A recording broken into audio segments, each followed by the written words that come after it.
Une femme sublime s'est assise à côté de moi et a dit « Votre femme va passer un week-end avec mon mari ». Le sac de frappe se balançait comme un ivrogne à la fermeture des bars, et j'étais le barman qui lui refusait un dernier verre. 3 rounds de combinaison brutale, et mes articulations me brûlaient à travers les bandes. Mais la douleur était bonne. La douleur était honnête. La douleur ne vous mentait pas en face pendant 6 mois tout en couchant avec votre associé dans votre dos. Tommy, tu vas finir par faire un trou dans ce truc si tu continues comme ça. La voix de Damon coupa le silence du gymnase vide comme une lame rouillée. Les néons au plafond grésillaient et clignotaient, projetant des ombres qui dansaient sur le sol en béton fissuré de son club de boxe en sous-sol. J'ai débandé mes mains, les bandes tachées de sueur et de détermination. C'est peut-être le but. Ou peut-être que tu devrais me dire ce qui te bouffe de l'intérieur au lieu de t'en prendre à mon matériel. Avant de nous plonger plus profondément dans cette histoire, j'ai une petite demande. S'il vous plaît, abonnez-vous, laissez un like, commentez et activez la cloche de notification pour donner un coup de pouce à cette chaîne afin que plus de gens puissent découvrir ces incroyables histoires de Reddit. Damon savait lire les gens depuis l'époque où il était flic, à une époque où Edgefield avait encore de l'espoir et une force de police fonctionnelle. Maintenant, il tenait cette salle de sport clandestine dans ce qui était autrefois les pièces Auto Murphy, servant de la bière à des cols bleus qui avaient besoin d'un endroit pour vider leur frustration en toute légalité. C'est Martia. Les mots avaient un goût d'huile de moteur dans ma bouche. Ta femme, la grande directrice de publicité qui pense que toute notre ville sent l'échec. C'est bien elle. J'ai attrapé une serviette et je me suis essuyé le visage. Elle travaille tard tous les soirs depuis 3 mois. Nouveau client, dit-elle. Gros contrat, des trucs très importants. Damon décapsula 2 bières et en fit glisser une sur le bar improvisé qu'il avait construit avec un vieil établi. Et tu ne la crois pas? Je la croyais jusqu'à ce que je voie sa voiture garée devant l'hôtel Il Reste mardi dernier. Tu sais, cet endroit chic au bord du lac où les riches vont pour faire semblant de jouer les aventuriers. Ce qui est drôle avec les réunions de clients importants, c'est qu'elles n'ont généralement pas lieu dans des retraites romantiques en chalet. La bière était froide et amère, comme tout le reste dans ma vie ces derniers temps. Damon s'appuya contre le bar, son visage buriné montrant le genre d'inquiétude qui vient à force de voir trop de mariages exploser. Tu l'as confrontée? À quoi bon? Elle mentira encore mieux la prochaine fois. J'ai pris une autre gorgée. D'ailleurs, j'ai de plus gros problèmes que la crise de la quarantaine de ma femme. Comme par exemple son frère Greg qui décide de vouloir me racheter mes parts du garage. Par coïncidence, à peu près au même moment où Martia a commencé à travailler tard. Les sourcils de Damon se haussèrent. Greg Patterson, le type de l'immobilier avec la BMW et son problème d'attitude. C'est lui. Il est venu à mon garage la semaine dernière avec des papiers déjà rédigés, m'a offert la moitié de la valeur de l'endroit, et a agi comme s'il me rendait service. Il a dit que Martha pensait que je serais plus heureux en faisant quelque chose de moins stressant. Moins stressant que de diriger l'entreprise que tu as bâtie à partir de rien. Apparemment, ma charmante épouse a raconté à sa famille que je fais une dépression nerveuse. Trop de pression, trop de responsabilités. Elle s'inquiète pour ma santé. Le gymnase devint silencieux, à l'exception du bourdonnement du vieux réfrigérateur et du bruit lointain de la circulation sur la route 9. Damon étudia mon visage comme s'il lisait un rapport de scène de crime. Tommy, tu te rends compte de ce que ça a l'air, n'est-ce pas? Ouais. On dirait que ma femme et son frère essaient de me pousser hors de ma propre vie. On dirait un complot. J'ai fini ma bière et j'ai posé la bouteille vide plus fort que nécessaire. Eh bien, s'ils veulent jouer à des jeux, ils ont choisi le mauvais gars à qui s'attaquer. Le lendemain matin arriva trop tôt et trop lumineux. Martha était déjà partie quand je suis entré en titubant dans la cuisine, mais elle avait laissé un mot sur le comptoir à côté de la cafetière. Je travaille encore tard ce soir, ne m'attends pas pas de « je t'aime ». Pas de « passe une bonne journée ». Juste une note de service de ma propre femme. J'ai froissé le mot et l'ai jeté à la poubelle, puis j'y ai repensé et je l'ai déplié. Une preuve pourrait être utile plus tard. Le garage était mon sanctuaire, le seul endroit où les choses avaient un sens. Les moteurs ne mentaient pas. Soit ils fonctionnaient, soit ils ne fonctionnaient pas. Réparer le problème et ils ronronnent comme des chatons. Si seulement les mariages fonctionnaient de la même manière. Bonjour patron. Jake, mon chef mécanicien, était déjà plongé jusqu'au coude dans le moteur d'un pick-up Chevy de 98. Madame Patterson a appelé, elle a dit qu'elle avait besoin que vous passiez à la maison vers midi. Quelque chose à propos de paperasse. Madame Patterson. Même mon propre employé l'appelait par son nom de jeune fille. Depuis quand ça avait commencé? A-t-elle dit quel genre de paperasse? Non. Juste que c'était important. J'ai passé la matinée à reconstruire une transmission et à essayer de ne pas penser à la nouvelle horreur qui m'attendait à la maison. Mais midi arriva quand même, comme il le fait toujours, indifférent à la souffrance humaine. Martha était dans le salon quand je suis entré, assise à notre table de salle à manger avec des papiers étalés comme si elle planifiait une campagne militaire. Elle a levé les yeux quand je suis entré, et pendant une fraction de seconde, j'ai vu quelque chose dans ses yeux qui aurait pu être de la culpabilité, mais c'est passé si vite que j'aurais pu l'imaginer. Tommy, bien. Assieds-toi. Nous devons parler. Les papiers étaient des documents juridiques. Je pouvais le dire à l'entête sophistiquée et à la façon dont il me nouait l'estomac rien qu'en les regardant. Qu'est-ce que c'est que tout ça? C'est une opportunité. Elle désigna la chaise en face d'elle comme un PDG s'adressant à un subordonné. Greg a travaillé sur un projet de développement et il veut inclure le terrain du garage. Le garage n'est pas à vendre. Écoute-moi. L'offre est très généreuse. Plus que généreuse, en fait. Nous pourrions rembourser l'hypothèque, prendre de belles vacances, peut-être réfléchir à ce que nous voulons vraiment faire de nos vies. Je me suis assis et j'ai pris le premier document. Contrat de vente. Greg Patterson, acheteur. Thomas Riley, vendeur. Le chiffre en bas avait beaucoup de zéros, puis il était quand même insultant. C'est la moitié de la valeur de la propriété, Martha. C'est la juste valeur marchande pour ce secteur. Greg l'a fait expertiser. Quand? Le mois dernier. Il voulait s'assurer que son offre était raisonnable. Le mois dernier. Avant même de me parler de vendre. Le calme de Martha se fissura légèrement. Il voulait juste être minutieux. Il était présomptueux. La réponse est non. Je me suis levé et me suis dirigé vers la porte, mais sa voix m'a arrêté. Tommy, s'il te plaît, réfléchis-y. Cette ville est en train de mourir. Le garage peine à joindre les deux bouts la plupart des mois. Ce pourrait être notre chance de tout recommencer ailleurs, dans un meilleur endroit. Un meilleur endroit. J'ai bâti cette entreprise à partir de rien. Elle est rentable depuis 3 ans. Et cette ville n'est pas en train de mourir. Elle n'est juste plus assez chic pour toi. Ce n'est pas juste. Juste? Tu veux parler de justice? Parlons du fait que ma femme discute de mon entreprise avec son frère dans mon dos. Parlons du fait que tu essaies de vendre l'œuvre de ma vie sans même me le demander d'abord. Son visage devint rouge. Ce n'est pas seulement ta décision. Nous sommes mariés. Cela nous affecte tous les deux. Tu as raison. Nous sommes mariés. Alors pourquoi ne commences-tu pas à agir comme tel? J'ai claqué la porte en sortant, mais pas avant de l'avoir vu attraper son téléphone, appelant probablement Greg pour lui rapporter que la réunion ne s'était pas déroulée comme prévu. L'après-midi s'est traîné comme un animal blessé. Chaque voiture qui avait besoin d'être réparée me rappelait quelque chose d'autre qui était brisé dans ma vie. À 17h, j'étais prêt à frapper quelque chose à nouveau. Alors, je suis retourné à la salle de sport de Damon. Mais Damon n'était pas seul. 3 gars que je connaissais depuis le lycée étaient assis à son bar improvisé, et ils ont tous levé les yeux quand je suis entré. Mike Henderson, qui tenait la quincaillerie, Steve Garcia, qui travaillait dans la construction quand il y avait du travail, et Paul Murphy, dont la famille possédait le bâtiment avant que Damon ne le transforme. Tommy. Le salut de Mike était plus froid que d'habitude. On parlait justement de toi. Que des bonnes choses, j'espère. En fait, non. Steve se tourna sur son tabouret de bar pour me faire face. On a entendu parler de l'offre de Greg Patterson pour ton garage. Les nouvelles vont vite dans une petite ville. Elles le font quand ça nous affecte tous. Paul a dit. Cette propriété est zonée commerciale.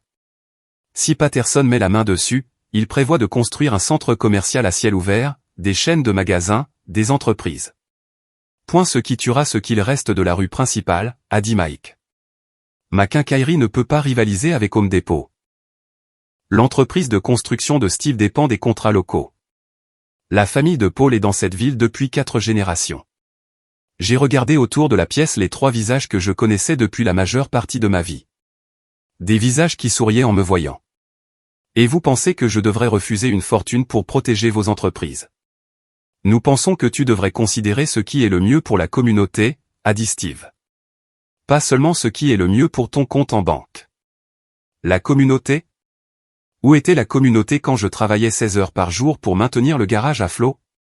Où était la communauté quand j'avais besoin d'un prêt pour m'agrandir et que la banque me l'a refusé? C'est différent, a dit Paul. Ah oui? Parce que de là où je suis, on dirait que la communauté ne vous intéresse que quand ça vous arrange. Mike se leva, le visage devenant rouge. Ce n'est pas juste, Tommy.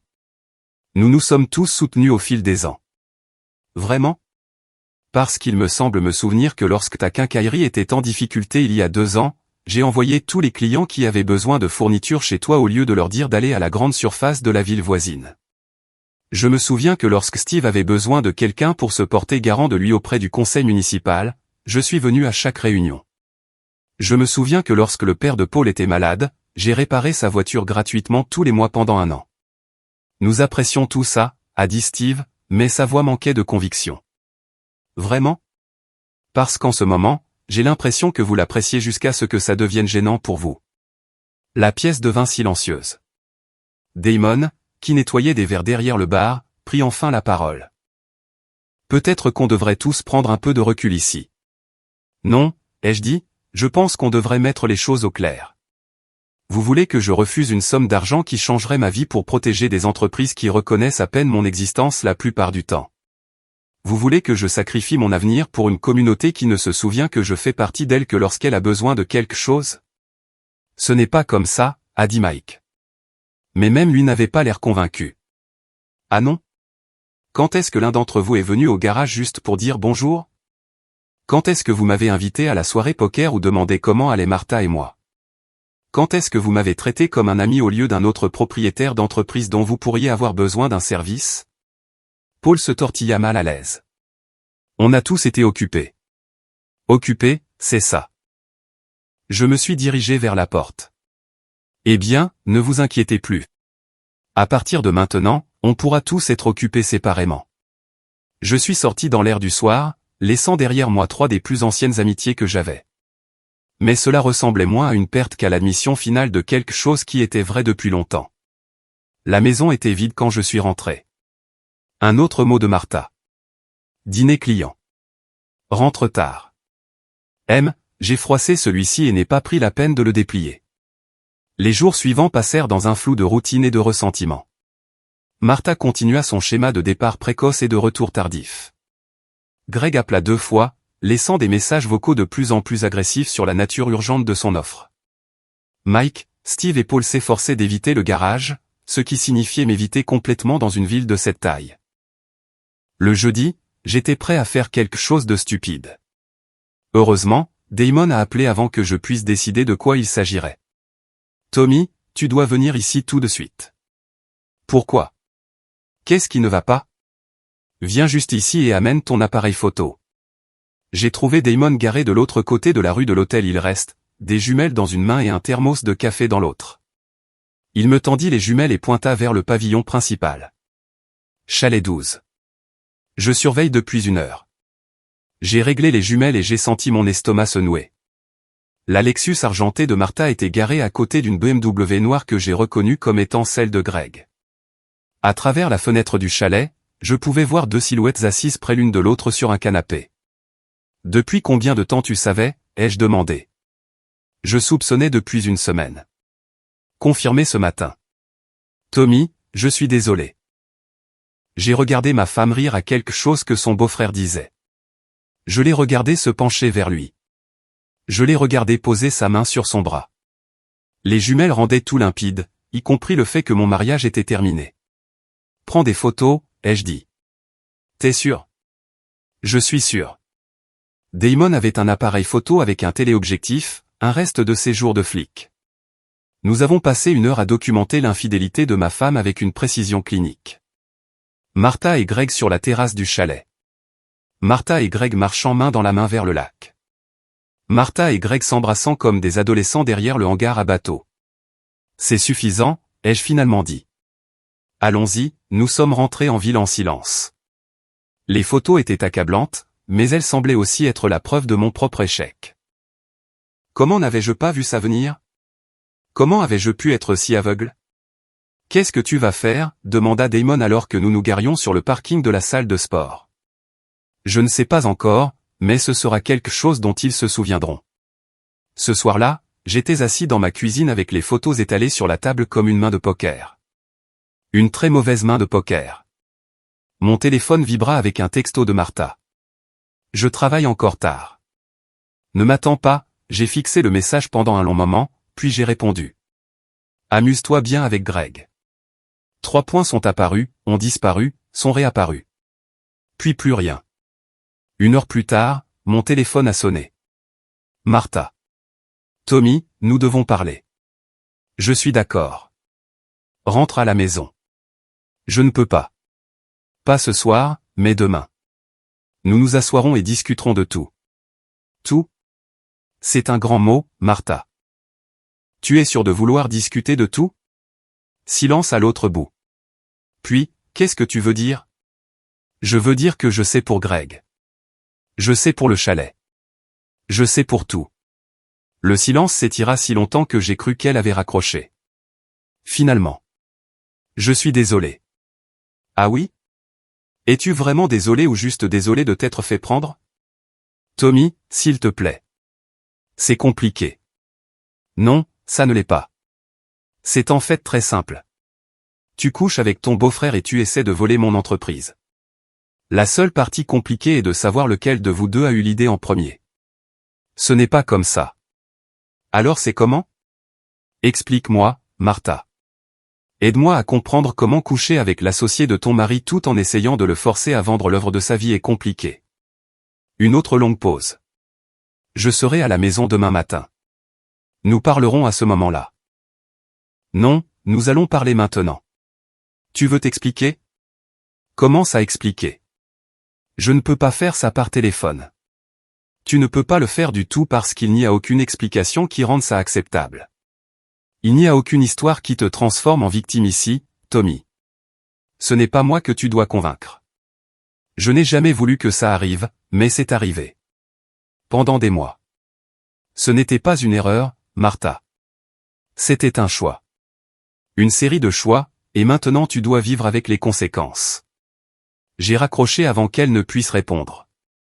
Vendredi matin arriva gris et bruyineux, le genre de temps qui fait que tout ressemble à une scène de crime. La voiture de Martha était dans l'allée quand je suis parti au travail, mais je ne suis pas entré. Ce qu'elle avait à dire pouvait attendre que je sois prêt à l'entendre. Le garage était bondé, ce qui était une bonne chose. Rester occupé signifiait rester distrait. Mais vers midi, Jake est entré dans mon bureau avec une expression inquiète. Patron, vous devriez voir ça. Il me tendit son téléphone ouvert sur la page Facebook de la communauté locale. Quelqu'un avait posté une photo de Martha et Greg à l'hôtel avec une légende qui disait « On dirait que certaines personnes en ville se rapprochent beaucoup de leur belle famille. » Potins d'Edgefield, drame de petite ville. La publication avait déjà 37 commentaires et ça continuait. La plupart étaient des réactions choquées et des spéculations avides de ragots. Quelques-uns défendaient Martha, disant que les gens devraient se mêler de leurs affaires. Mais le mal était fait. Dans une ville comme Edgefield, ce genre de scandale se propageait plus vite qu'un feu de graisse.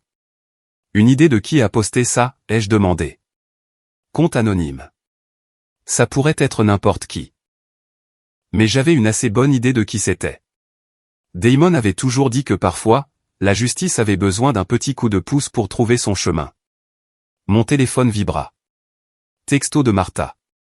Nous devons parler maintenant.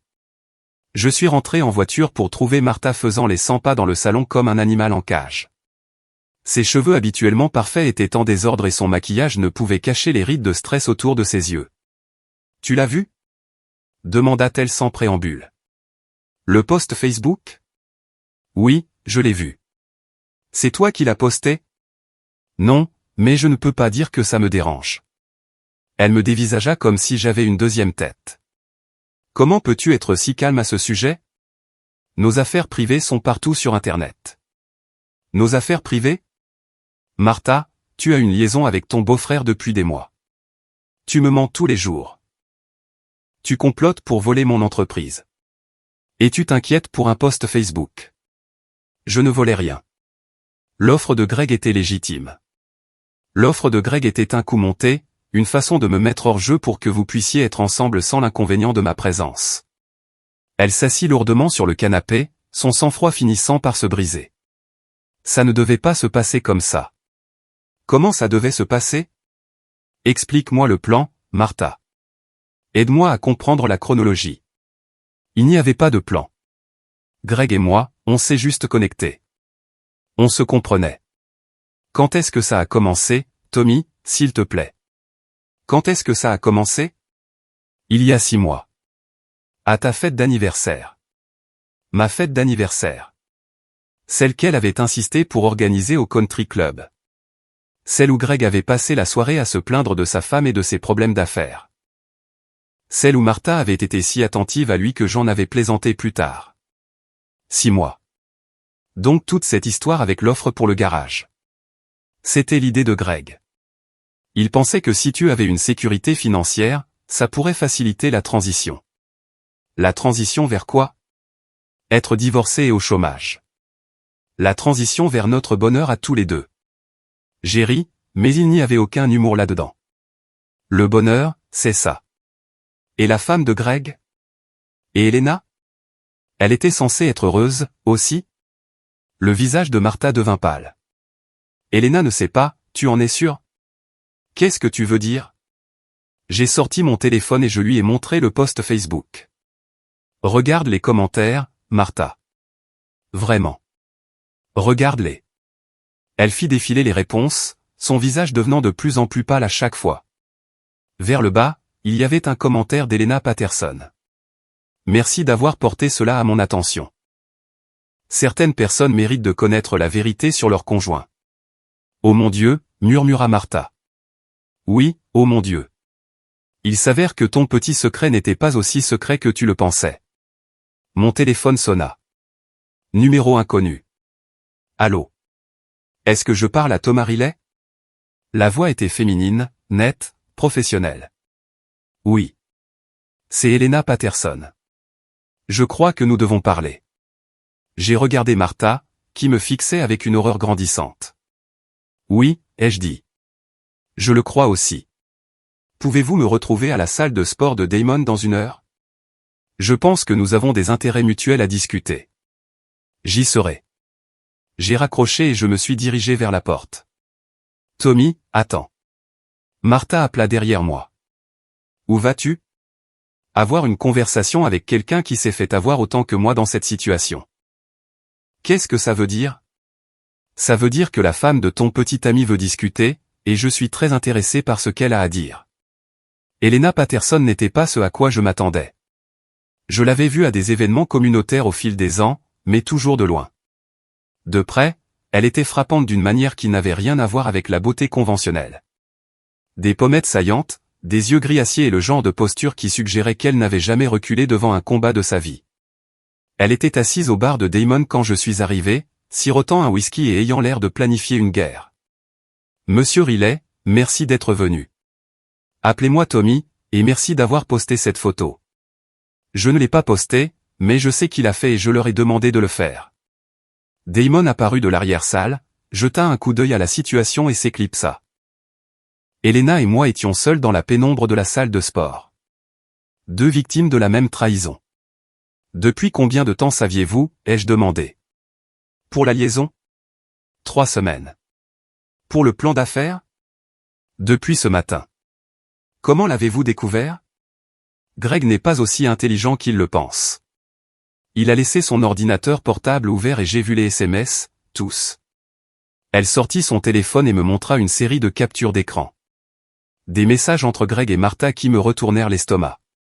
Pas seulement des déclarations romantiques, mais des discussions détaillées sur le garage, sur moi, sur la façon de gérer le « problème Tommy ».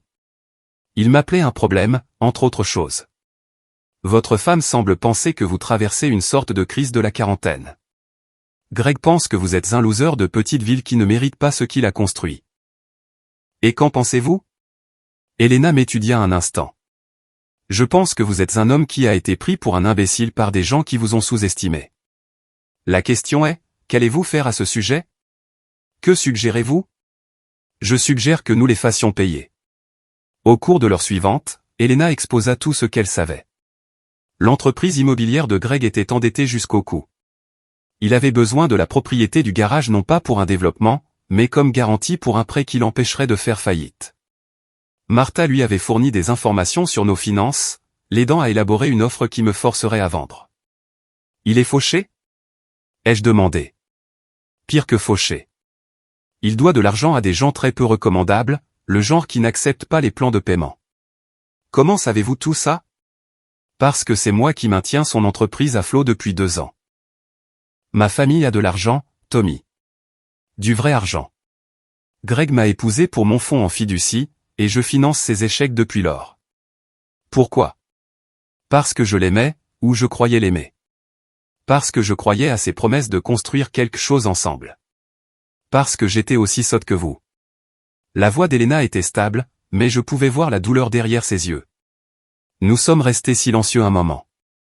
2 personnes trahies par le même mensonge. Alors, quel est votre plan? Ai-je demandé. Simple. Je coupe son financement immédiatement. Je fais savoir à ses créanciers qu'il n'est plus solvable. Et je regarde son petit empire s'effondrer. Et Martha? Ça, c'est à vous de voir, mais j'ai quelques idées. Les idées d'Elena étaient minutieuses, créatives et absolument impitoyables. Quand elle eut fini d'expliquer, je commençais à comprendre pourquoi Greg était tombé amoureux d'elle. Elle n'était pas seulement belle. Elle était brillante. Et en ce moment, cette brillance était concentrée comme un laser sur la vengeance. Quand est-ce qu'on commence? Ai-je demandé. On a déjà commencé. J'ai passé quelques appels avant de venir ici. Greg va passer un lundi matin très intéressant. Je suis rentré chez moi ce soir-là avec un sentiment d'anticipation que je n'avais pas ressenti depuis des mois. Pour la première fois depuis le début de ce bazar, je ne réagissais pas seulement aux plans des autres. Je faisais les miens. Martha m'attendait dans la cuisine, portant toujours les mêmes vêtements que lors de notre conversation précédente. Elle avait l'air d'avoir pleuré. « Comment ça s'est passé ?» demanda-t-elle. « Intéressant. Elena est une femme remarquable. Je comprends pourquoi Greg l'a épousée. Tommy, s'il te plaît. Pouvons-nous juste parler de nous? De ce qui va se passer maintenant? Ce qui va se passer maintenant est très simple, Martha. Tu vas faire une valise et aller chez ta mère pendant un moment. Nous allons divorcer et tu vas trouver un nouveau travail parce que j'ai le sentiment que ton poste actuel est sur le point de devenir très inconfortable. Qu'est-ce que ça veut dire? Ça veut dire qu'Elena a des relations intéressantes dans le monde de la publicité. Il se trouve que ton patron et sa colocataire d'université sont de très bons amis. Le visage de Martha devint blanc. Tu ne peux pas faire ça. Je ne fais rien. Elena partage simplement des informations avec des personnes qui pourraient les trouver pertinentes. Des informations sur une employée qui a utilisé les ressources de l'entreprise pour mener une liaison personnelle. Je n'ai jamais utilisé les ressources de l'entreprise. Vraiment? Toutes ces nuits tardives au bureau. Tous ces dîners clients qui étaient en fait des escapades romantiques. Tous ces voyages d'affaires qui n'en étaient pas? Martha ouvrit la bouche pour argumenter, puis la referma. Nous savions tous les deux qu'elle était prise au piège. Et la maison? Demanda-t-elle finalement. Quoi, la maison? Elle est à mon nom. Achetée avec l'argent de mon entreprise. L'entreprise que toi et Greg avez essayé de voler. Tommy, sois raisonnable. Je n'ai nulle part où aller. Tu aurais dû y penser avant de décider de faire exploser notre mariage. Je suis monté lui faire une valise, mais elle m'a suivi. Ce n'est pas fini, dit-elle. Greg ne te laissera pas le détruire. Greg sera trop occupé à essayer de ne pas se retrouver en faillite pour s'inquiéter de moi. Et même s'il ne l'était pas, qu'est-ce qu'il va faire? Me poursuivre en justice pour avoir refusé de vendre ma propre propriété? Il a des relations. Des gens importants qui peuvent te rendre la vie difficile. Avait des relations. Passé. Elena a été très occupée cet après-midi. J'ai jeté quelques-uns de ses vêtements dans une valise, sans prendre la peine de les plier soigneusement. D'ailleurs, Martha, tu passes à côté de l'essentiel ici. C'est-à-dire? C'est-à-dire que je m'en fiche maintenant. Toi et Greg avez pris mon mariage, essayé de prendre mon entreprise et avez retourné mes amis contre moi. Vous avez détruit tout ce sur quoi je pensais pouvoir compter. Mais tu sais quoi? Vous m'avez aussi libéré du souci de ce qui vous arrive à tous les deux. J'ai fermé la valise et l'ai posée près de la porte de la chambre. Tu voulais que je vende le garage et que je recommence ailleurs. Félicitations, tu as eu la moitié de ce que tu voulais. Je recommence, mais pas de la façon que tu avais prévue. Martha se tenait dans l'embrasure de la porte, des larmes coulant sur son visage. Un instant, j'ai presque eu pitié d'elle. Presque. Je n'ai jamais voulu te faire de mal, dit-elle. Si, tu l'as voulu. Peut-être pas au début, mais à un moment donné, tu as fait le choix de me faire du mal plutôt que d'être honnête avec moi. Tu as choisi Greg plutôt que notre mariage. Tu as choisi l'argent plutôt que la loyauté. Tu as choisi les mensonges plutôt que la vérité. Ce furent toutes des décisions délibérées, Martha. Assume-les. Elle a pris la valise et s'est dirigée vers les escaliers. En haut, elle s'est retournée. Et si je rompais avec Greg? Et si on essayait une thérapie? Il est trop tard pour ça. Pas forcément. Si, forcément. Parce que même si tu rompais avec Greg, même si tu suppliais pour le pardon, même si tu faisais tout bien à partir de maintenant, je ne te ferai plus jamais confiance. Et un mariage sans confiance n'est pas un mariage du tout. Je l'ai regardé descendre les escaliers et sortir de ma vie. La maison a semblé différente immédiatement. Pas vide, mais propre, comme si quelqu'un avait enfin ouvert les fenêtres et laissé sortir des mois d'air vicié. Mon téléphone vibra. Texto d'Elena. Phase 1 terminée. Prête pour la phase 2? J'ai répondu, c'est quoi la phase 2? La partie amusante. Lundi matin arriva avec cet air d'automne vif qui rend tout possible. J'étais au garage tôt, travaillant sur la reconstruction d'une transmission quand Jake est arrivé en courant avec son téléphone. Patron, vous devez voir ça. Le site d'information locale avait un article sur l'entreprise immobilière de Greg. Patterson Développement au bord de la faillite après le retrait d'un investisseur majeur. L'article était détaillé et accablant, décrivant les problèmes financiers de Greg et ses pratiques commerciales douteuses. Comment ont-ils eu toutes ces informations? Demanda Jake. Bon journalisme, je suppose. Mon téléphone sonna. Greg. Tommy, nous devons parler. Je t'écoute. Pas au téléphone. Retrouve-moi au dîner dans 1 heure. Pourquoi ferais-je ça? Parce que si tu ne le fais pas, je vais te rendre la vie très difficile. Plus difficile qu'elle ne l'est déjà? C'est impressionnant, Greg. Tu as déjà volé ma femme et essayé de voler mon entreprise. Qu'est-ce qu'il reste? Tu n'as aucune idée de ce dont je suis capable. Tu as raison. Je ne sais pas. Mais je sais de quoi Elena est capable. Et franchement, je suis plus impressionné par son approche. Silence à l'autre bout. Puis, Elena ne sait pas ce qu'elle fait. Vraiment? Parce que de là où je suis, on dirait qu'elle sait exactement ce qu'elle fait et qu'elle est très douée pour ça. Tommy, écoute-moi. Tu fais une erreur. Laisse tomber. Accepte mon offre pour le garage et va-t'en. Ton offre, Greg? Tu es fauché. Tu ne pourrais même pas acheter une tasse de café en ce moment, encore moins un bien immobilier commercial. J'ai d'autres ressources. Avez d'autres ressources. Passé. Ta femme était ta seule ressource, et elle n'est plus ta femme. Un autre silence. Qu'est-ce que tu veux dire? Je veux dire qu'Elena a demandé le divorce ce matin. Je veux dire qu'elle gèle tous les comptes joints. Je veux dire qu'elle réclame chaque prêt et chaque faveur que tu dois. Je veux dire que tu es fini, Greg. J'ai raccroché avant qu'il ne puisse répondre. 1 heure plus tard, je déjeunais au Murphy's dîner quand Greg est entré. Il avait l'air d'avoir vieilli de 10 ans en une nuit. Ses cheveux habituellement parfaits étaient en désordre, son costume coûteux était froissé, et son visage avait le teint gris d'un homme qui regarde son monde s'effondrer. Il s'est glissé dans la banquette en face de moi sans y être invité. Tu te crois très malin, dit-il. Je me crois très chanceux. Chanceux d'avoir découvert quel genre de personne vous étiez, toi et Martha, avant que vous ne puissiez faire plus de dégâts. Ce n'est pas fini. Si, ça l'est. Tu es fauché, Greg. Ton entreprise est finie. Ta femme divorce. ta petite amie retourne vivre chez sa mère. Qu'est-ce que tu vas me faire exactement qui n'a pas déjà été fait? Greg se pencha sur la table, sa voix baissant jusqu'à un murmure. Tu n'as aucune idée à qui tu as affaire. J'ai affaire à un promoteur immobilier raté qui est sur le point de tout perdre. Franchement, ce n'est pas si intimidant. J'ai des amis, des gens qui me doivent des services. Avait des amis, passés. Elena a été très minutieuse pour réclamer ses services elle-même. Le visage de Greg devint rouge. Tu vas le regretter. Vraiment? Parce qu'en ce moment, je me sens mieux que je ne l'ai été depuis des mois. Pour la première fois depuis des années, je ne m'inquiète pas de ce que Martha pense de moi, ou si tu approuves mes choix, ou si je suis à la hauteur des attentes des autres. Je suis libre, Greg. Et c'est le contraire du regret. Je me suis levé et j'ai laissé un billet de 20 sur la table. C'est moi qui paie le déjeuner. Considère ça comme un cadeau d'adieu. Alors que je me dirigeais vers la porte, Greg m'a appelé. Ce n'est pas fini, Tommy. Je me suis retourné.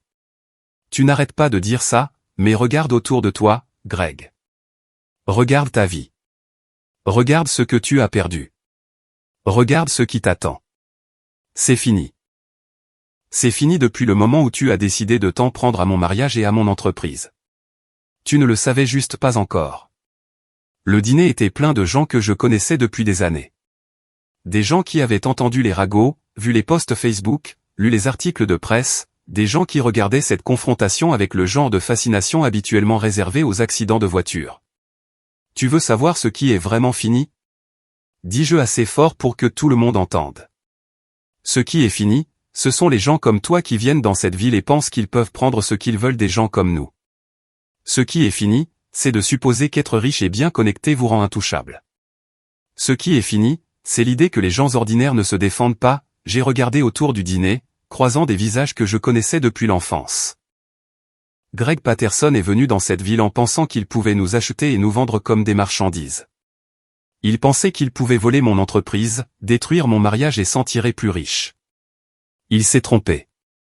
Le dîner était silencieux. Greg était assis, figé dans la banquette, son visage un masque de rage et d'humiliation. Certains d'entre vous pensent probablement que j'aurais dû prendre son argent et me taire.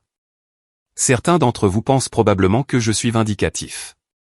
Peut-être que je le suis, mais parfois, la situation exige d'être vindicatif. Parfois, les gens ont besoin d'apprendre que les actions ont des conséquences. Parfois, la seule façon d'arrêter un tyran est de frapper plus fort qu'il ne vous a frappé. Je me suis à nouveau dirigé vers la porte, mais la voix de Greg m'a arrêté une dernière fois. Tu ne prouveras jamais rien de tout ça au tribunal. J'ai souri. Je n'ai pas besoin de le prouver au tribunal, Greg. J'ai juste besoin de le prouver aux gens qui comptent. Et je pense que je l'ai fait. Les jours suivants passèrent dans un tourbillon d'appels téléphoniques, de réunions juridiques et de paperasse. Elena divorçait de Greg et prenait tout ce qu'il ne pouvait pas prouver avoir gagné indépendamment. Martha vivait chez sa mère et cherchait un nouvel emploi après que son patron eut décidé que ses complications personnelles la rendaient un handicap pour l'agence. Les créanciers de Greg tournaient comme des vautours et son entreprise perdait des clients plus vite qu'il ne pouvait les compter. Mais la vraie satisfaction est venue jeudi après-midi lorsque Mike Henderson est entré dans mon garage. « Tommy, tu as une minute ?» J'ai levé les yeux du moteur sur lequel je travaillais. « Ça dépend. Tu es ici comme client ou comme quelqu'un qui pense que je devrais sacrifier mon avenir pour le bien de la communauté ?» Mike a eu la décence d'avoir l'air embarrassé. « Je suis ici pour m'excuser. » Pourquoi? Pour avoir été un con. Pour avoir supposé que tu nous devais quelque chose juste parce qu'on se connaît depuis longtemps. Pour ne pas t'avoir soutenu quand tu en avais besoin. Je me suis essuyé les mains sur un chiffon et lui ai accordé toute mon attention. Continue. Steve et Paul pensent la même chose. Nous avions tort. Nous avons laissé notre peur de l'avenir nous faire oublier qui sont nos vrais amis. Et qui sont vos vrais amis, Mike? C'est toi. Tu l'as toujours été, même quand on ne le méritait pas. J'ai étudié son visage, cherchant des signes de manque de sincérité. Mais Mike n'avait jamais été doué pour mentir. Et il n'essayait pas de mentir maintenant. Qu'est-ce qui t'a fait changer d'avis? Elena Patterson est venue me voir hier, elle m'a raconté toute l'histoire sur les problèmes financiers de Greg, sur la vraie raison pour laquelle il voulait ta propriété, sur la façon dont toi et Martha étiez en train de vous faire avoir. Elena a été bien occupée. Elle l'a été. Elle m'a aussi raconté comment tu aurais pu vendre le garage et partir riche, mais tu as choisi de te battre à la place. Elle a dit que tu l'as fait en partie pour protéger la ville, même après la façon dont on t'a traité. Elena me donne trop de crédit. Je l'ai fait parce que j'étais en colère. Peut-être, mais le résultat est le même. La société de développement de Patterson est finie. Le projet de centre commercial est mort. La rue principale est sauve. Mike tendit la main. J'espère que tu nous donneras une autre chance d'être le genre d'ami que tu mérites. J'ai serré sa main, mais je n'ai pas souri. Mike, j'apprécie les excuses. Vraiment. Mais les choses sont différentes maintenant. Différentes comment? Différentes parce que j'ai appris quelque chose sur moi-même ces dernières semaines. J'ai appris que je n'ai pas besoin de l'approbation des autres pour me sentir bien dans mes choix. J'ai appris que la loyauté est quelque chose que l'on gagne, pas quelque chose que l'on exige. Et j'ai appris que parfois, les gens qui prétendent être vos amis sont en réalité juste des gens qui veulent vous utiliser. Le visage de Mike s'est décomposé. Alors, on ne peut pas être amis. On peut être voisins. On peut être poli l'un envers l'autre. On peut faire des affaires ensemble, mais des amis, de vrais amis, ça va prendre du temps à reconstruire, si ça peut être reconstruit du tout. Je comprends. Vraiment? Parce que je ne suis pas sûr que tu comprennes. Tu n'es pas venu ici parce que tu as réalisé que tu avais tort, Mike. Tu es venu ici parce qu'Elena t'a dit la vérité sur ce qui se passait vraiment. Si elle ne te l'avait pas expliqué, tu penserais toujours que je suis le salaud égoïste qui a mis l'argent avant la loyauté communautaire. Mike a commencé à protester, mais j'ai levé la main. Je ne dis pas ça pour te blesser. Je le dis parce que c'est vrai. Et tant que tu ne pourras pas admettre que c'est vrai, nous ne pourrons pas avancer. Mike est resté silencieux un long moment. Puis, tu as raison. Je suis venu ici parce qu'Elena m'a fait réaliser que j'avais été un idiot. Mais Tommy, est-ce que ça ne compte pas pour quelque chose? Le fait que je sois prêt à admettre que j'avais tort. Ça compte pour quelque chose. Mais ça n'efface pas le fait que lorsque j'avais besoin que tu me fasses confiance, tu ne l'as pas fait. Quand j'avais besoin que tu me donnes le bénéfice du doute, tu ne l'as pas fait. Quand j'avais besoin que tu sois mon ami, tu ne l'as pas été. Alors, qu'est-ce que je dois faire? Rien. Tu n'as rien à faire, Mike. Comprends juste que l'amitié n'est pas quelque chose que tu peux allumer et éteindre comme un interrupteur. C'est quelque chose que tu construis avec le temps, et c'est quelque chose que tu peux perdre en un instant. Mike hocha lentement la tête. Je la regagnerai. Peut-être. On verra. Après son départ, je suis retourné travailler sur le moteur, mais mon esprit était ailleurs, pensant à l'amitié et à la loyauté, et à la différence entre les deux. Vendredi soir, je fermais le garage quand la voiture d'Elena est arrivée sur le parking. Elle est sortie en jean et pull, l'air plus détendu que je ne l'avais jamais vu. « Je t'offre un verre ?» demanda-t-elle. « Je connais un endroit. » Nous sommes allés à la salle de sport de Damon, où la foule habituelle de col bleu sirotait des bières en se disputant sur le sport. Elena s'est mieux intégrée que je ne l'aurais cru, échangeant des blagues avec les habitués et tenant tête dans un débat sur l'équipe de football du lycée local. « Tu es pleine de surprises, lui ai-je dit, alors que nous trouvions une table tranquille dans un coin. Toi aussi. Quand Damon m'a parlé de toi pour la première fois, je m'attendais à quelqu'un d'amer et de brisé. Au lieu de ça, j'ai trouvé quelqu'un qui était prêt à se battre. Damon t'a parlé de moi. Nous sommes amis depuis des années. Son ex-femme était ma colocataire d'université. Quand j'ai vu ce post Facebook et que j'ai réalisé ce qui se passait, je l'ai appelé pour lui demander conseil et il a suggéré que nous fassions équipe. Il a suggéré que je te parle avant de faire quoi que ce soit de radical. Il a dit que tu étais le genre de personne qui méritait de connaître la vérité. Nous avons bu en silence confortable pendant un moment, regardant Damon travailler derrière le bar. La salle de sport semblait différente ce soir, plus chaleureuse, plus accueillante. Peut-être que c'était la compagnie, ou peut-être que c'était juste le fait de savoir que j'avais enfin cessé de laisser les autres définir ma vie pour moi. « Quelle est la suite pour toi ?» demanda Elena. « Je ne sais pas continuer à gérer le garage. Peut-être l'agrandir. Peut-être voyager. Peut-être rien. Pour la première fois depuis des années, c'est moi qui décide. Et Martha? Elle va te manquer? J'y ai réfléchi. La personne que je pensais qu'elle était va me manquer. Mais la vraie Martha, celle qui a pu me mentir en face pendant 6 mois tout en planifiant de voler mon entreprise. Non, elle ne me manquera pas du tout. C'est très sain. Vraiment? Parce que parfois je pense que je devrais être plus effondré par tout ça. Parfois je pense qu'il y a quelque chose qui ne va pas chez moi pour être soulagé au lieu d'être dévasté. Elena se pencha en arrière sur sa chaise, m'étudiant. Tommy, je peux te dire quelque chose? Bien sûr. Ton mariage était terminé bien avant que tu ne découvres la liaison. Peut-être qu'il était terminé depuis des années. La liaison n'était que l'excuse dont tu avais besoin pour l'admettre enfin. Qu'est-ce qui te fait dire ça? Parce que je t'observe depuis une semaine. Tu n'agis pas comme un homme qui a perdu l'amour de sa vie. Tu agis comme un homme qui vient de s'échapper de prison. Elle avait raison, et nous le savions tous les deux. Martha et moi faisions semblant depuis des années, restant ensemble par habitude plutôt que par amour. La liaison avait plus blessé ma fierté que mon cœur. Et toi? Ai-je demandé. Greg va te manquer? L'homme que je pensais avoir épousé va me manquer, mais cet homme n'a jamais vraiment existé. Greg a toujours été égoïste et manipulateur. J'ai juste choisi de ne pas le voir. Pourquoi? Parce que je voulais croire aux contes de fées. Fille riche rencontre homme charmant. Ils construisent un empire ensemble. Ils vécurent heureux pour toujours. C'est une belle histoire. C'est juste que ce n'est pas vrai. Elena a fini son verre et s'est levée. Je devrais y aller. Je me lève tôt demain. Qu'est-ce qu'il y a demain? Le déménagement. Je quitte Edgefield. J'ai ressenti une pointe de déception qui m'a surpris. Où vas-tu? Je retourne à Chicago. Ma famille a des intérêts commerciaux là-bas et je dois commencer à reconstruire ma vie. C'est logique. Vraiment? Parce qu'une partie de moi se demande si je ne suis pas juste en train de fuir. Fuir quoi? La possibilité que tout dans cette ville ne soit pas empoisonné par ce qui s'est passé.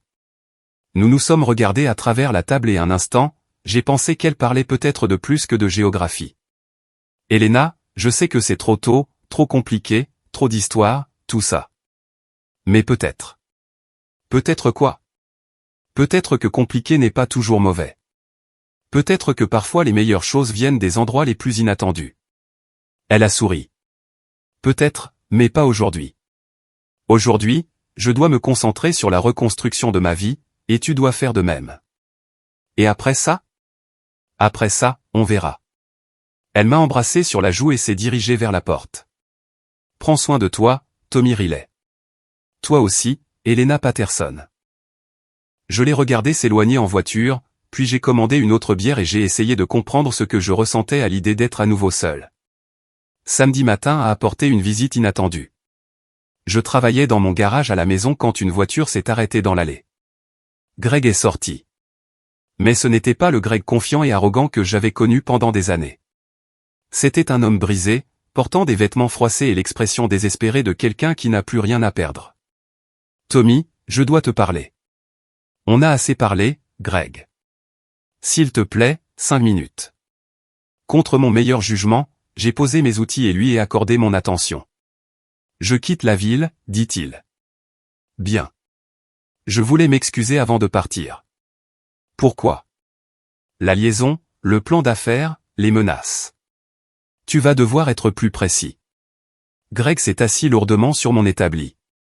Pour tout. Tu as raison. Je suis venu dans cette ville en pensant que je pouvais prendre ce que je voulais. Je pensais que les gens comme toi étaient des proies faciles. Les gens comme moi? Les cols bleus, les gars de petite ville, les gens sans relation, ni éducation, ni argent. Je pensais que tu te laisserais faire et que tu accepterais tout ce que j'offrirais. Et à la place, tu m'as détruit.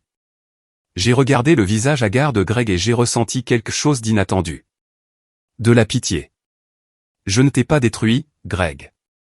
Tu t'es détruit toi-même. J'ai juste refusé d'être détruit avec toi. Elena prend tout. Elena reprend ce qui lui appartenait au départ. Je sais. Je sais. Elle en a tout à fait le droit. Mais Tommy, je vais tout perdre. La maison, l'entreprise, les voitures, tout. Qu'est-ce que tu veux que je dise? Que je suis désolé? Que je me sens mal pour toi? Parce que ce n'est pas le cas. Greg est resté silencieux un long moment. Puis, je veux savoir pourquoi tu n'as pas simplement pris l'argent et tourné la page. Tu aurais pu être riche. Tu aurais pu recommencer ailleurs. Pourquoi as-tu choisi de te battre? C'était une question juste et elle méritait une réponse honnête. Parce que c'est ma vie, Greg. Ce garage, cette ville, cette communauté, aussi imparfaite soit-elle, c'est ce que j'ai construit. Et je me damnerais avant de laisser quelqu'un comme toi me l'enlever juste parce que tu penses y avoir droit. Quelqu'un comme moi. Quelqu'un qui pense que l'argent vous donne le droit de traiter les autres comme s'ils n'avaient pas d'importance. Quelqu'un qui pense qu'être riche signifie être meilleur. Quelqu'un qui pense que les règles ne s'appliquent pas à eux. Greg hocha lentement la tête. Tu as raison. C'est exactement ce que je pensais. Et maintenant je sais mieux. Trop tard, mais je sais mieux. Il s'est levé et s'est dirigé vers sa voiture. À la porte, il s'est retourné. Pour ce que ça vaut, Tommy, tu es un homme meilleur que moi. Je sais. Greg a presque souri à ça. Ouais, je suppose que oui. Après son départ, je suis retourné travailler sur ma voiture, mais je ne pouvais pas me concentrer. Quelque chose dans la conversation m'avait laissé mal à l'aise, bien que je ne puisse pas mettre le doigt dessus. Peut-être était-ce la prise de conscience que la vengeance, aussi satisfaisante soit-elle, ne réglait rien. Greg était toujours la même personne égoïste et manipulatrice qu'il avait toujours été. Martha était toujours la même femme déloyale et malhonnête qu'elle était devenue.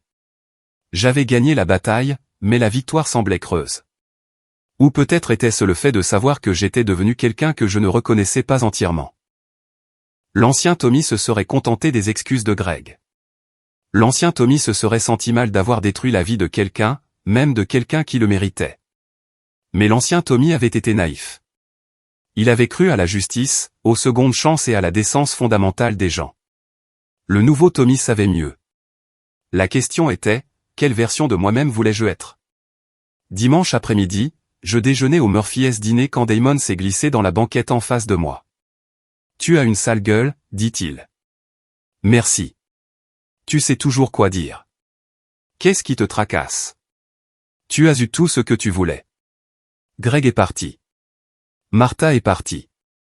Ton entreprise est en sécurité. Tu devrais faire la fête. Devrais-je? Ne devrais-tu pas? J'ai poussé ma nourriture dans mon assiette, sans vraiment avoir faim. Damon, je peux te demander quelque chose? Vas-y. Quand tu étais flic, as-tu déjà arrêté quelqu'un qui le méritait, mais t'es-tu quand même senti mal après? Tous les jours. Pourquoi? Parce que je n'arrête pas de penser à Greg hier. Il avait l'air brisé. Complètement brisé. Et je sais qu'il l'a cherché, mais une partie de moi se demande si je suis allé trop loin. Damon s'est adossé à son siège, étudiant mon visage. Tommy, laisse-moi te demander quelque chose. Si Greg avait réussi son plan, où serais-tu en ce moment? Fauché, divorcé, probablement parti de la ville. Et se serait-il senti mal pour ça? Non. Aurait-il perdu le sommeil en détruisant ta vie? Non. Alors pourquoi perds-tu le sommeil pour la sienne? C'était une bonne question, et je n'avais pas de bonne réponse. Parce que je ne suis pas lui. Exactement. Tu n'es pas lui. Tu es une personne décente qui a fait ce qu'elle devait faire pour se protéger. Ça ne fait pas de toi un méchant, Tommy. Ça fait de toi un être humain. Alors pourquoi ai-je l'impression d'être un méchant? Parce que tu n'as pas l'habitude de te battre. Tu as l'habitude d'être le gentil, celui dont on profite. Mais parfois, être gentil ne suffit pas. Parfois, il faut être fort. Damon avait raison. Mais ça ne me faisait pas me sentir mieux. Et Elena? Demanda-t-il. Quoi, Elena? Tu vas la revoir? Elle déménage à Chicago. Ce n'est pas ce que j'ai demandé. Je ne sais pas. Peut-être. Probablement pas, pourquoi pas? Parce que c'est compliqué. Parce que nous sortons tous les deux de situations compliquées. Parce que je ne suis pas sûr d'être prêt à faire à nouveau confiance à qui que ce soit. Ou parce que tu as peur? Peur de quoi? D'être heureux, de tenter ta chance avec quelque chose de bien, d'admettre que peut-être tout ce bazar t'a conduit à quelque chose de mieux. J'ai regardé autour du dîner, les visages familiers et la routine confortable de la vie de petite ville. C'était une belle vie, mais c'était aussi une petite vie. Il était peut-être temps de voir plus grand. Elle est probablement mieux sans moi de toute façon, ai-je dit. Ce n'est pas à toi de prendre cette décision, n'est-ce pas? Non, c'est à elle. Et tu ne lui donnes pas la chance de la prendre. Damon s'est levé et a laissé de l'argent sur la table. Tommy, tu as passé 20 ans à laisser les autres prendre des décisions pour toi. Ne recommence pas maintenant. Lundi matin, j'ai appelé Elena. Je me demandais si tu appellerais, dit-elle. J'ai failli ne pas le faire. Qu'est-ce qui t'a fait changer d'avis? Un ami m'a rappelé que j'ai laissé les autres prendre mes décisions pendant trop longtemps. Et quelle décision prends-tu maintenant? Je décide de te demander si tu aimerais avoir de la compagnie à Chicago. Silence à l'autre bout. Puis, pour combien de temps? Je ne sais pas. Un week-end, un mois, pour toujours. Je suppose qu'on devra voir au fur et à mesure. Ce n'est pas du tout ton genre. L'ancien moi. Peut-être que le nouveau moi est encore en train de découvrir qui il est. Et si ça ne marche pas?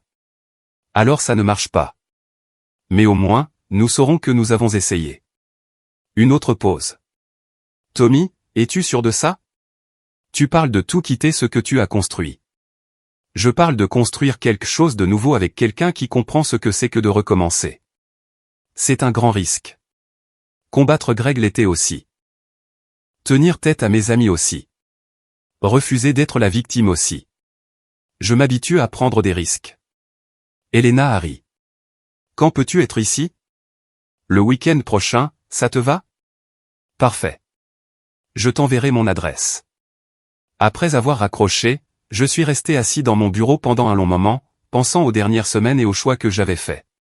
Certains de ces choix concernaient la vengeance, mais les meilleurs concernaient quelque chose de complètement différent. Ils consistaient à refuser d'accepter les définitions des autres sur qui j'étais censé être. Ils consistaient à me battre pour ce qui comptait pour moi. Il consistait à choisir mon propre avenir au lieu de laisser les autres le choisir pour moi. J'ai appelé Jake au bureau. Qu'est-ce que tu dirais de gérer cet endroit pendant un moment? C'est combien de temps, un moment? Je ne suis pas sûr. Peut-être quelques mois, peut-être plus. Jake a souri. J'attends que tu poses cette question depuis 5 ans. Tu penses que tu peux le gérer? Patron, je gère déjà la plupart des choses. Tu ne l'as juste pas remarqué. Il avait raison. J'avais été tellement concentré sur le maintien du contrôle que j'avais oublié que j'avais embauché des gens compétents pour une raison. Et la partie commerciale? La comptabilité, les contrats, les relations clients? Je me débrouillerai. Et si je ne peux pas, je t'appellerai. Jake, ce ne sont pas des vacances. Je pourrais ne pas revenir. Je sais, et ce n'est pas grave. Cet endroit survivra sans toi, Tommy. La question est de savoir si tu peux survivre sans lui. C'était une bonne question. Pendant 20 ans, le garage avait été mon identité. J'étais Tommy Riley, le gars qui possédait le garage. Sans lui, qui étais-je? J'imagine que j'étais sur le point de le découvrir. Jeudi soir, je faisais mes valises quand quelqu'un a frappé à ma porte. J'ai ouvert pour trouver Martha sur mon porche, l'air nerveuse et incertaine. Je peux entrer? Pourquoi? Parce que j'ai entendu dire que tu quittais la ville et je voulais te dire au revoir. Je me suis écarté et je l'ai laissé entrer. Elle a regardé le salon comme si elle le voyait pour la première fois. C'est différent, dit-elle. Tout est différent. Tommy, je veux que tu saches que je n'ai jamais voulu que les choses se terminent ainsi. Comment voulais-tu qu'elles se terminent? Je pensais, j'espérais, que nous pourrions être civilisés. Peut-être même rester amis. Amis? Nous avons été mariés pendant 15 ans. Ça doit compter pour quelque chose. Je me suis assis sur le canapé et j'ai regardé cette femme avec qui j'avais partagé ma vie pendant si longtemps. Elle semblait plus petite, diminuée par tout ce qui s'était passé. Martha, je peux te poser une question? Bien sûr. Quand as-tu cessé de m'aimer? La question l'a prise au dépourvu. Elle a ouvert la bouche pour répondre, puis l'a refermée. Je ne sais pas, dit-elle finalement. Peut-être que je n'ai jamais cessé.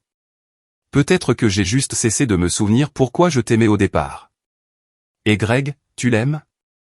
Je pensais que oui, mais je crois que j'étais juste amoureuse de l'idée d'être quelqu'un de différent, de plus sophistiqué, de plus réussi, de plus important. Et maintenant je réalise qu'essayer d'être quelqu'un que l'on n'est pas est épuisant et solitaire. Nous sommes restés silencieux quelques minutes. Deux personnes qui avaient partagé une vie et l'avaient perdu quelque part en chemin. Es-tu heureux? Demanda-t-elle. J'y arrive. Avec Elena. Peut-être. On verra. C'est un bon choix. Meilleur que moi, probablement. Elle est différente de toi. Savoir si ça la rend meilleure est quelque chose que nous devrons découvrir. Martha s'est levée et s'est dirigée vers la porte. J'espère que ça marchera, Tommy. Vraiment. Merci. Et j'espère qu'un jour tu pourras me pardonner. Je l'ai déjà fait. Vraiment? Vraiment. Rester en colère contre toi serait comme rester en colère contre une tempête pour avoir ruiné un pique-nique. C'est arrivé. C'est fini. Et maintenant, c'est à moi de décider quoi faire ensuite. Elle a souri tristement. J'aimerais pouvoir être aussi philosophe à ce sujet. Tu le seras. Laisse le temps faire. Après son départ, j'ai fini de faire mes valises. Une valise, un sac de sport et une boîte à outils. Tout le reste pouvait attendre. Vendredi matin, j'ai dit au revoir à Jake et à l'équipe du garage. C'était plus difficile que prévu, mais aussi plus facile. Ces gars s'en sortiraient bien sans moi. Peut-être même mieux que bien. Je suis allé à la salle de sport de Damon pour une dernière bière et une dernière conversation. Nerveux? Demanda-t-il. Terrifié. Bien. Ça veut dire que ça compte. Et si je faisais une erreur? Alors tu feras une autre erreur en essayant de la réparer. C'est comme ça que la vie fonctionne. Très philosophe. Je suis un type philosophe. Ça vient du fait d'avoir regardé trop de gens faire les mêmes erreurs encore et encore. Et quelle erreur suis-je en train de faire? Tu ne fais pas d'erreur. Tu prends un risque. Il y a une différence. J'ai fini ma bière et je me suis levé. Prends soin de toi, Damon. Toi aussi. Et Tommy. Ouais. Ne regarde pas en arrière. Quoi qu'il arrive à Chicago, ne regarde pas en arrière. Cette ville sera toujours là si tu en as besoin. Mais pour l'instant, tu dois découvrir qui tu es quand tu n'es pas défini par elle. J'ai quitté Edgefield par un matin clair d'octobre, regardant les points de repère familiers disparaître dans mon rétroviseur.